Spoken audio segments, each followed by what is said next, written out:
Hello guys, good morning. তোমরা সবাই কেমন আছো? আশা করছি সবাই ভালো আছো। তো আজকে আমি যাব গাড়ি নিয়ে হলদিবাড়ি সাতকুড়া। তো চলে আসলাম গাড়ি নিয়ে আমি আমার সিন্ডিকেটে। আর এখানে আমার সব বন্ধুগুলো আছে, বন্ধুদের সাথে একটু গল্প সল্প হবে। এবারে আমি গাড়ি নিয়ে বের হয়ে গেলাম রিজার্ভ ভাড়া যাওয়ার জন্য। এখানে গাড়িতে লোক উঠে আমি বের হয়ে গেলাম আমি আমার গাড়িতে করে হলদিবাড়ি সাতকুড়ার উদ্দেশ্যে। তো পৌঁছে গেলাম হলদিবাড়ি বাজারে। এখন আমরা গাড়িগুলো সাইডে পার্কিং করে রাখলাম আর আমার ফ্রেন্ডগুলো নেমে আসলো গাড়ি থেকে। এবারে আমরা এখান থেকে বের হয়ে যাব। গাড়িগুলোকে কিছুক্ষণের জন্য রেস্ট দিলাম। এবারে হলদিবাড়ি বাজার থেকে সোজা বেরিয়ে চলে যাচ্ছি আমরা সাতকুড়ার উদ্দেশ্যে। সাতকুড়া নামে যে জায়গাটা আছে আমরা ওখানে অলরেডি পৌঁছে গেলাম। এখানকার জায়গাটা তোমাদেরকে একটু আমি দেখানোর চেষ্টা করব। যে দেখো, ফাঁকা ফাঁকা লাস্ট বাড়ি, এই বাড়িটা একদম লাস্ট, সবারই লাস্ট এই বাড়িটা আছে এখানে।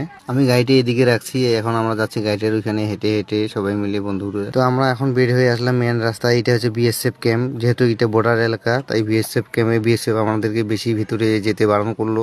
তাই আমরা যতটুকু পারছি ঘুরে নিচ্ছি আর কি এই জায়গাটার মধ্যে। তো আমরা হেঁটে হেঁটে পুরো জায়গাটা ঘোরার চেষ্টা করছি। যেহেতু এটা বর্ডার এলাকা তো বিএসএফ আগেই বলে দিয়েছে এখানে ঘোরাঘুরি বেশি না করতে। অল্প সময়ের মধ্যে আমরা যতটুকু পারছি ঘুরে নিচ্ছি। কিছু দূর এগিয়ে এসে দেখলাম রাস্তার পাশে এখানকার ছেলেরা ভলিবল খেলছে। আমরাও এখানে দাঁড়িয়ে একটু ভলিবল খেলা দেখে নিলাম। ভলিবল খেলতে কার কার ভালো লাগে অবশ্যই কমেন্টে জানিও। আজকের ভিডিওটা আমার এখান থেকেই, তোমাদের সাথে পরে দেখা হচ্ছে নেক্সট ব্লগে। বাই।